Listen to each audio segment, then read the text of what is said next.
ভক্তবৃন্দ শ্রী চরণে প্রণাম গুরুদেব এবং সর্বোপরি ছিল প্রভুপাদের চরণে প্রণাম নিবেদন করে কৃপা আশীর্বাদ প্রার্থনা করি। তো আজকের আমাদের শ্রীমদ্ ভাগবতম প্রথম স্কন্ধের পঞ্চম অধ্যায় আলোচনা। তো আজ 31 নম্বর শ্লোক পড়ব। তো নারদ মুনি তিনি তার পূর্বজন্মের কাহিনী ব্যক্ত করছেন তার শিষ্যের কাছে, ব্যাসদেবের কাছে। তিনি তার 2 জন্মের আগের কাহিনী বলছেন যে ভাগবতম এই ভক্তের প্রভাব। তো আমি ছিলাম বালক, 5 বছরের শিশু। তো আমাকে সেই ভগবত ভক্তরা কৃপা করে, আগের সুখদেব কৃপয়া দিনবৎসলাৎ অর্থাৎ কৃপা করে আমাকে কী দিয়েছেন না, গুহ্য জ্ঞান দিয়েছেন। এই গুহ্য জ্ঞান কিন্তু 12 জন মহাজনের কাছে গচ্ছিত আছেন। শম্ভ, নারদ, শম্ভু, কুমার, কপিল, মনু, প্রহ্লাদ, জনক, ভীষ্ম, বলি, বয়াসকিয়ম, এই 12 জন মহাজনদের কাছ থেকে গুরু পরম্পরায় আপনার হৃদয়ে প্রকাশ হবে। তো এই 12 জনের মধ্যে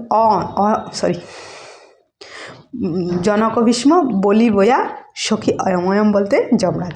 আর এই যমরাজ একবার তার যমদূতদেরকে প্রেরণ করেছেন, পাঠিয়েছেন অজামিলকে ধরার জন্য। আর অজামিল তখন মৃত্যুর সময় তিনি তার ছোট্ট পুত্র নারায়ণ নাম ছিলেন, নারায়ণ বলে ডেকেছিলেন। আর সেখানে বিষ্ণুদূতও উপস্থিত হয়েছিলেন। তো যমদূতেরা তারা বলছেন, আরে আমাদের ডিউটিতে আপনারা কেন বাধা দিচ্ছেন? আপনাদেরকে তো দেখে মনে হচ্ছে আপনারা বেশ, আপনাদের যে পোশাক আশাক দেখে তো মনে হচ্ছে আপনারা অনেক বিদ্বান। তো আপনারা কেন আমাকে বাধা দিচ্ছেন আমার প্রভুর কাজে? তখন সেই বিষ্ণুদূতেরা বলছেন যে ইনি আমাদের প্রভু, তার নাম উচ্চারণ করেছেন, ইনার আর পাপ নেই, তাই আমরা এর আমাদের অধিকার, আপনি নিয়ে যেতে পারবেন। তো তারা সেখান থেকে ডিউটি থেকে তারা ফেরত আসেন। তো ফেরত আসে যমরাজকে তেনারা প্রশ্ন করেন, প্রভু আমরা এতবার ডিউটি করে কোনোবারও আমরা ফেরত আসিনি, আমরা কিন্তু কাজ সাকসেসফুল করতে পারি, কিন্তু এবার আমরা বাধাপ্রাপ্ত। আমরা গিয়েছিলাম অজামিলকে আনার জন্য, তো সেখানে আমাদেরকে বাধা দেওয়া হয়েছে। এর কারণ কি? প্রভু আপনি হচ্ছেন সর্বেশ্বরা, আপনি বলুন আপনার কোথায় সমস্ত কিছু চলে। তারা ভাবতেন যে এই যমরাজের উপর আর কেউ নেই, আপনি তাহলে আমরা কেন বাধাপ্রাপ্ত হলাম, আমাদেরকে বলুন।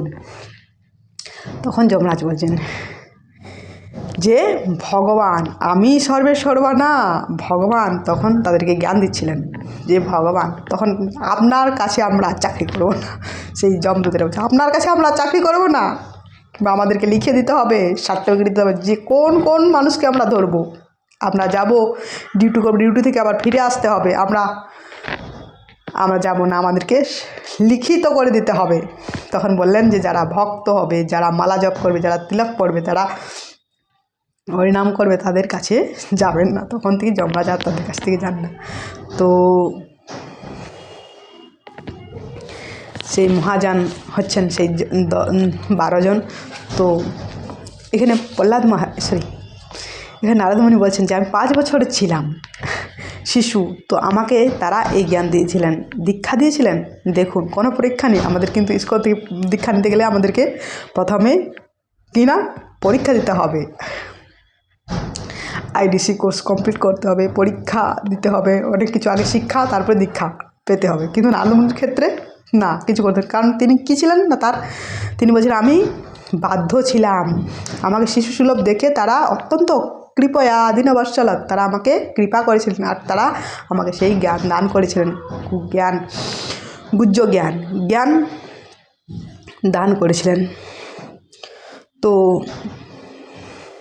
সেই জ্ঞানের ফলে আমার কী হয়েছে না, আজকে আমরা শ্লোকে আসি।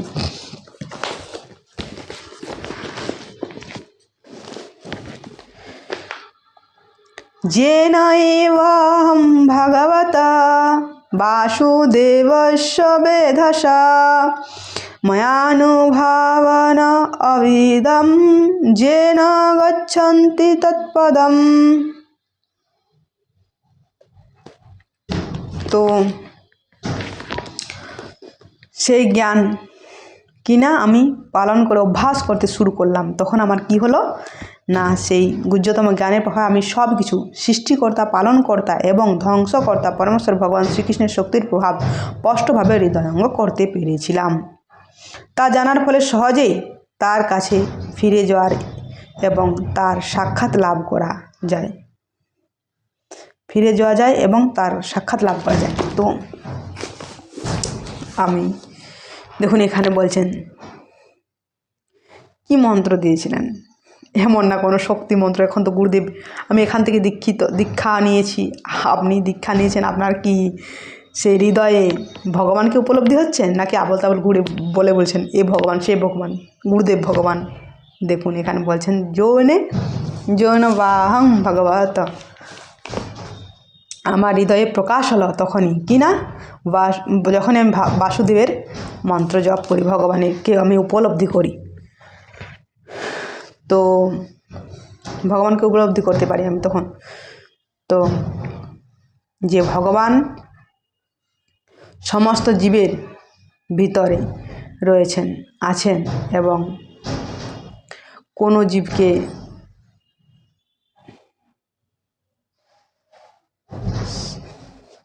আঘাত বা হত্যা করা উচিত না, সেটা উপলব্ধি হবে যখনই সে জ্ঞান লাভ করবেন। তো তিনি বলছেন আমি ভগবানকে উপলব্ধি করেছিলাম। তারপরে দেখুন এখানে বলছেন, তো এ হচ্ছে জ্ঞান, যে জ্ঞানে উপলব্ধি হবে ভগবান, আর ভগবান সমস্ত কিছুর মধ্যে তিনি আছেন, সমস্ত জীব তিনি এই পৃথিবী সৃষ্টি করেছেন, তখন সেটা উপলব্ধি হবে সেই জ্ঞানের ফলে। অনুভাবম আদি, এই জগৎ হচ্ছে মায়া, আমি সেটা উপলব্ধি করেছিলাম। তো তিনি বলছেন সে মন্ত্র জপ কর, কী মন্ত্র? বাসুদেব ভগবান। দেখুন যারা মাতা পিতা আছেন তারা কিনা শিশুকে, আপনারা হচ্ছেন গুরুজন, তার সন্তানকে ভগবানের সেবা, ভগবানের মন্ত্র নাম জপ শেখান। অন্যান্য ধর্মে কিন্তু এক ঈশ্বর, আমাদের এই হিন্দু ধর্মে বিভিন্ন। তো আমাদের এই সনাতন ধর্মে এমন কি, যদি আপনি একটু ভোর উঠে মঙ্গল আরতি করেন, শঙ্খ বাজান, এই ঘণ্টির আওয়াজে লোকের ঘুমের ডিস্টার্ব হয়, তারা বলতে থাকে এই ঘুমের ডিস্টার্ব হচ্ছে। দেখুন অন্যান্য ধর্মে আপনাকে মাইক দিয়ে এলাস করে আপনার কানে ঢোকাবে তাদের নাম, আপনি কিছুই বলতে পারবেন না। দেখুন ইসলাম ধর্মে ওদের যখন নামাজ পড়ে মাইক দিয়ে বলে, আপনি কিছুই বলতে পারবেন না। আর অথচ হিন্দু ধর্মে যখনই করবেন তখনই আপনার ডিস্টার্ব হবে, এই ডিস্টার্ব, তখন আপনি বলতে থাকবেন। এই হচ্ছে আমাদের হিন্দু ধর্মেরই। তো এই সনাতন ধর্ম মহান সেই ধর্মকে করুন। তো এখানে নারদ মুনি বলছেন যে আমি ভগবানকে কিনা করেছিলাম, উপলব্ধি করেছিলাম। সেটা ভগবত গীতাতেও আছে মনে হচ্ছেন 12 অধ্যায় 13 নম্বর শ্লোকে।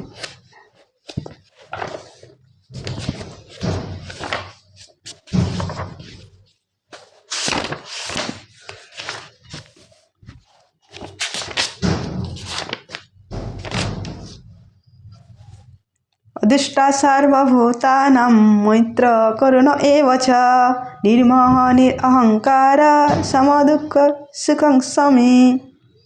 সমস্ত জীবের ভিতরে ভগবান আছেন, তাই ভগবান কোনো জীবকে আঘাত করা বা হত্যা করা উচিত নয়, সব জায়গায় ভগবান সেটা বলছেন। তো আমি সেটা উপলব্ধি করেছিলাম সেই জ্ঞানের ফলে। তো আমি সেটাকে উপলব্ধি করেছিলাম। তো এই ভগবান, এই জগৎ ভগবান সৃষ্টি করেছেন এবং এই জীব ভগবান সৃষ্টি করেছেন, তার প্রকৃতি স্বরূপ আমি সেটাকে হৃদয়ঙ্গ করেছিলাম। প্রকৃতির স্বরূপ আমি হৃদয়ঙ্গ করেছিলাম, প্রকৃতি মায়া সেটা আমি হৃদয়ঙ্গ করেছিলাম তাদের জ্ঞানের ফলে। আর আমি যখনই মন্ত্র জপ করতে থাকি এবং ভগবান আমার হৃদয়ে প্রকাশ হন, আমার হৃদয়ে প্রকাশ হন ভগবান। দেখুন ভগবান তার হৃদয়ে প্রকাশ হন। তো আজ আমাদের সময় অনেকটা হয়ে গেল, তো পরে আমরা পরের দিন আলোচনা করব। আজ এই পর্যন্ত। হরে কৃষ্ণ।